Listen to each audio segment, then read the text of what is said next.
ahli pidana 2 orang dan ahli ITE. Ini kita periksa ada 2 orang. Kemudian di luar saksi ahli juga kita lakukan pemeriksaan terhadap saksi-saksi lain. Ini sudah 8 orang kita periksa.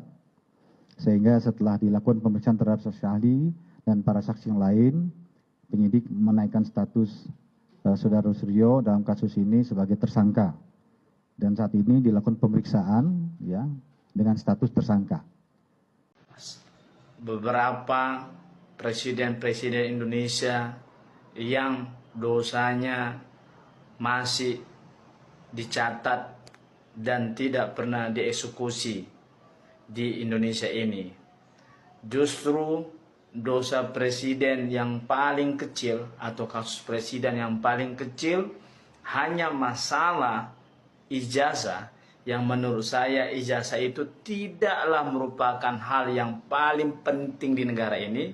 Justru itu yang diobok-obok, dipermalukan oleh televisi swasta di Indonesia ini, oleh Roy Suryo CS, oleh Resmond Sianipar, dan beberapa tokoh politik di Indonesia ini. Jadi saya ingin menyampaikan, menjelaskan khususnya kepada generasi muda penerus bangsa Indonesia ini, di dalam TikTok hari ini ingin membongkar yang saya tahu beberapa dosa-dosa besar para presiden Indonesia, yang mana nanti saudara-saudaraku silahkan menilai dosa-dosa presiden siapa yang paling berat selama Indonesia ini ada. Kita mulai dari Presiden Soeharto, ya.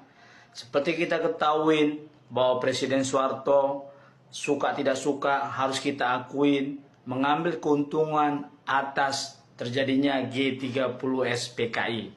Dan sudah jelas tentunya semua orang sudah tahu bahwa gerakan G30S PKI itu merupakan kudeta merangkak. Anda tahu semua apa yang terjadi atas gerakan G30 PKS itu? Bukan hanya jenderal yang 7 orang itu, kalau saya nggak silap, yang meninggal. Anda tahu ada ribuan nyawa masyarakat Indonesia yang tidak berdosa yang dibunuh untuk menumpas PKI yang dilakukan oleh tentara Republik Indonesia, khususnya tentara Angkatan Darat.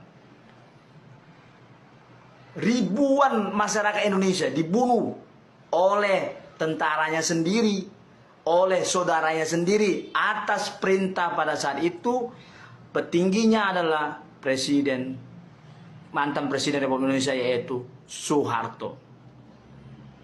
Itu harus diakuin dan dicatat, ya. Bukan omong kosong. Itu terjadi, ribuan masyarakat tak berdosa, yang masyarakat yang tidak tahu dituduh PKI dibunuh. Ya, ini semua ditumpas. Ada beberapa tokoh politik diadilin tidak sesuai dengan prosedur yang ada. Banyak cerita kekejaman yang dilakukan oleh mantan Presiden Soeharto dan antek-anteknya. Siapa antek-antek Presiden Soeharto kita tahu sendiri, ya. Setelah itu Presiden Soeharto memerintah selama hampir 32 tahun lebih. Indonesia mengalami sesuatu yang menurut saya luar biasa. Kemiskinan di mana-mana, korupsi di mana-mana, diktator. Ya, intinya poin Anda saat datang ke Pasar Pramuka itu benang merahnya apa? Benang merahnya adalah apa yang disampaikan Bang Peter sama dengan tadi. Jadi nggak apa-apa, ini saya setuju tadi Bang Andi, itu adalah betul bahwa memang banyak dulu di Pasar Pramuka itu. Sebelum pasar itu kemudian sempat terbakar atau dibakar, kita nggak tahu ya, akhir tahun yang lalu bersih, tapi masih banyak sisa-sisa suara yang masih banyak. Tadi kita akan Pak Haji siapa tadi yang dia bisa cerita dengan sangat detail ya. Dulu soal palsu itu kayak apa, dan sekarang mereka harus menanamkan tulisan kalau mereka nggak menerima lagi palsu-palsuan. Tapi bisik-bisik tetap ada. Kalau mau bisa loh. Kalau spesifik ke Pak Jokowi, tudingan itu? Tudingan itu nanti akan harus ditanyakan pada orang. Nah, dan Iskandar itu sahabatnya Bang Andi semua. Oke. Itu dihadirkan ya. Kemudian kalau nanti Widodonya ketemu, lah Bang Andinya ini yang kemudian dihadirkan. Nama Anda, nama Anda nih disinggung-singgung nih. Itulah gayanya Roy Suryo. Gitu kan. Kita simpel saja lah. Dia mengadakan investigasi ya. Detektif partikuler Ray Suryo. Enggak, Ya kan? enggak lah. Di Pasar Pramuka. Nggak apa-apa itu hak beliau mencari itu kan sebagai penambahan dari argumen-argumen beliau gitu. Yang jelas kita ini adalah taat hukum lah. Ya. Apapun yang diperintahkan oleh pengadilan, aparat hukumnya memang kita harus penuhi untuk itu, ya kan. Yang penting adalah yang mesti kita highlight itu, yaitu bahwasannya ya kita harus percaya kepada lembaga negara, ya kan. Proses-proses itu telah berjalan, KPU, ya kan.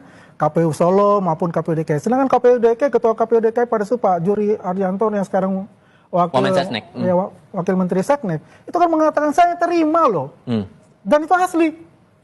Ya kan, ya artinya apa ya, ini kan sudah nih, lapor sudah oke, sudah bilang nggak masalah kan, memang asli. Kemudian KPU Solo juga mengatakan itu kan dimasukkan dari Insinyur Joko Widodo, artinya juga. artinya apa? Artinya ijazah dari UGM. Kemudian Pak Juri Ardianto juga bilang, iya ini asli juga dari UGM. Ya artinya ini kan sudah mengkonfirm ya dari sisi lembaga negara nih ya, itu sudah confirm itu asli. Sehingga menurut Anda, saya kasih kesempatan masing-masing, perlukah pernyataan Pak Beator itu ditindaklanjuti oleh penyidik? Harus, menurut saya Pak Beator. Kemudian